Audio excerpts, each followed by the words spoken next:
Muito bem, galerinha do sétimo, vamos começar um novo capítulo falando sobre o espaço rural brasileiro. Hoje nós vamos trabalhar a página 106 e 107 do livro de vocês. Então vamos lá.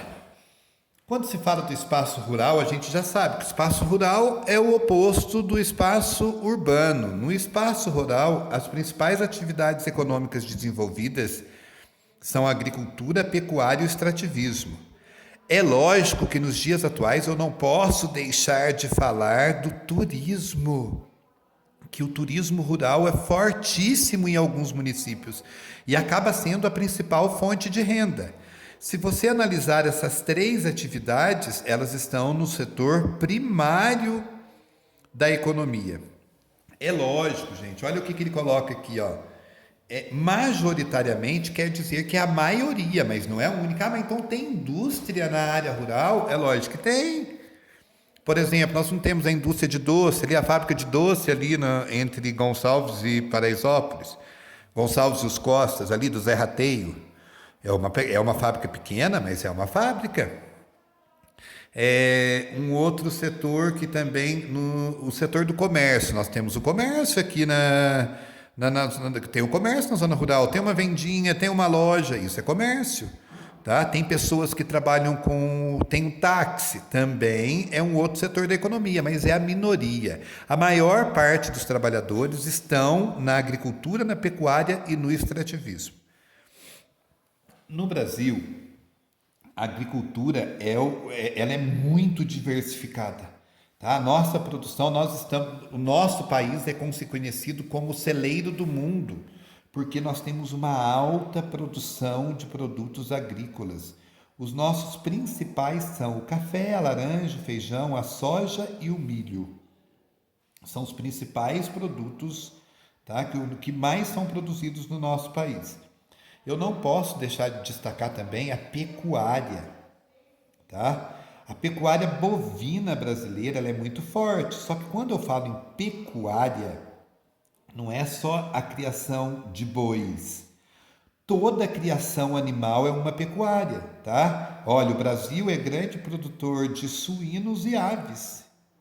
Então, não é só o gado, o gado boi e vaca, tá? O espaço rural brasileiro também ele vem sendo formado desde o período colonial. E essa formação que acontece desde o período colonial, ela gerou um grande problema para o nosso país, que é a questão dos grandes latifúndios. O que são latifúndios? São propriedades agrícolas de grande extensão pertencente a uma única pessoa ou família ou empresa. E geralmente esses grandes latifúndios, eles não produzem para o consumo local. Eles produzem para exportação. E tem um detalhe, tem grandes latifúndios que produzem muito pouco. Então, o que deveria ser feito? Deveria ser dividido essas terras entre as pessoas para que aumentasse a produção. Nós vamos falar um pouquinho sobre isso, que é a questão da reforma agrária. Tá? Mas por que você falou que essa concentração fundiária ela vem desde o período colonial? Por quê, gente? Naquela época, vocês imaginam quando foi ser divididas as capitanias hereditárias? O tamanho de terra que era dada para um donatário? Era tudo de uma pessoa só. Depois ele vem destacando, ele fala dos latifúndios, que são as grandes propriedades, tá? Algumas grandes produtoras e para exportação. Outras são grandes latifúndios improdutivos, tá? As terras são de uma única família e ela produz só numa pequena parte. Depois ele vem falando dos minifúndios, que são as propriedades de pequeno e médio porte. Elas estão principalmente na região Nordeste e Sul e elas têm uma produção voltada para o mercado interno. Tá? Então esses minifúndios são os responsáveis pela alimentação da população brasileira. O que sobra para vender para o exterior é vendido, mas somente o que sobra. Tá? A gente pode ver nos minifúndios a nossa realidade aqui. Nós produzimos para vender para onde? Para o Ceasa de Campinas, para o Ceasa de Taubaté, para o Ceasa de São Paulo, para o Ceasa... Então quer dizer que é o consumo do brasileiro, tá? A região sul, olha que interessante, ele vem destacando aqui a região sul que ela tem cooperativas. Por que que no restante do país não tem essa força em cooperativa? No sul, eles trazem essa tradição com eles na cultura europeia, que eles percebem que se eles formarem cooperativas, o lucro vai ser muito maior. E a partir do momento, ó, eu sou um pequeno produtor, mas se eu junto vários pequenos produtores, essa produção passa a ser grande e eu posso conquistar o mercado externo, enviar para o exterior, tá? Na atualidade, o agronegócio tem papel fundamental na concentração de terras e na produção de grande escala, praticamente praticada principalmente nos latifúndios. O que é o agronegócio? Ele já tem a produção o produto em si e já uma fábrica próxima que vai organizar essa produção, industrializar essa produção para que ela possa ser enviada principalmente para onde? Para o exterior. Depois aqui ele traz uma pequena linha do tempo, né, de 2003 a 2014, falando do crescimento das grandes propriedades no país. Em 2003 tinha 112,4 mil imóveis. Olha em 2010, 130. Olha em 2014, 135. Área média por imóvel em 1.000 hectares. Olha aqui, gente, imagina 1,9 mil hectares, 2,4, só está aumentando a quantidade de terras. E depois ele vem destacando aqui áreas improdutivas. Olha para vocês verem.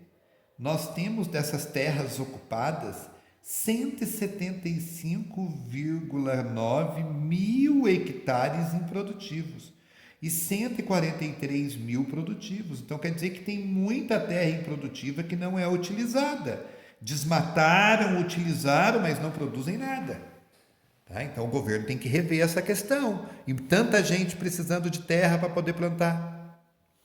Depois ele vem destacando dois tópicos que são opostos, né? A agricultura familiar, que é a agricultura pequena, né? Muitas vezes essa agricultura familiar ela é até considerada uma agricultura de subsistência.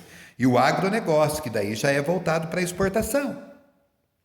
Tá? Na agricultura familiar, ele vem destacando aqui, ó, que a agricultura familiar é a principal responsável pelo abastecimento do mercado interno. Então, quer dizer que as pequenas propriedades abastecem, a gente já viu na página anterior, falando sobre isso, que as pequenas propriedades abastecem o mercado nacional.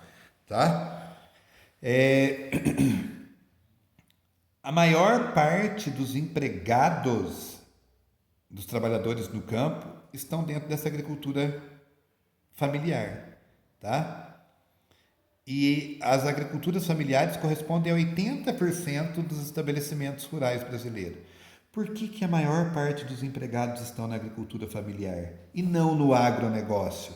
O agronegócio é todo mecanizado. A agricultura familiar já não tem tanta mecanização, ela precisa mais da mão de obra. Este ler gráfico vocês vão fazer para mim para a próxima aula, tá? Por isso que eu não vou comentar isso aqui agora. Depois ele vem falando sobre o agronegócio. O agronegócio ele apresenta uma grande produtividade. Por que ele consegue essa grande produtividade? Porque ele é realizado em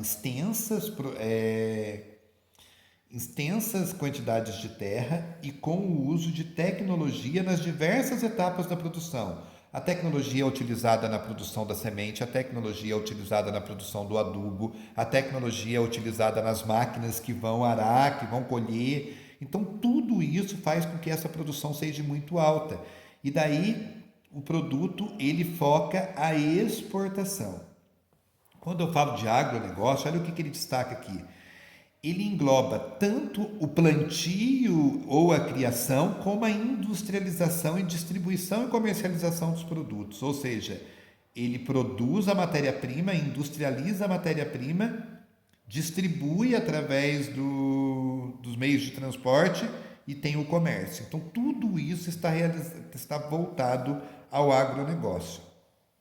A agroindústria está inserida nesse sistema integrado de produção. Agroindústria é uma indústria voltada à produção agrícola. Ah, então a agroindústria vai beneficiar o arroz? A agroindústria pode beneficiar o arroz, mas ela também pode criar sementes boas de arroz. No Brasil, a produção de soja e a pecuária intensiva são símbolos do agronegócio. Pecuária intensiva. Existe pecuária extensiva e intensiva. A extensiva é a que o gado é criado solto. A intensiva é aquela que o gado é criado estabulado, fechado, tá? E ela também movimenta muito dinheiro na economia brasileira. Olha aqui um esqueminha falando do funcionamento do agronegócio. Agropecuária e extrativismo vegetal, ó. Processamento e distribuição, vem para cá, para a indústria, agroindústria, distribuição e serviços. Fornecedores de insumos e de máquinas. O que são os insumos? Adubos, sementes, agrotóxicos, máquinas e implementos. As ferramentas que são utilizadas. Ok? Então tá. Aqui nós terminamos o comentário dessa introdução sobre o espaço rural brasileiro. No próximo vídeo eu vou enviar para vocês as atividades que vocês devem realizar na aula de hoje.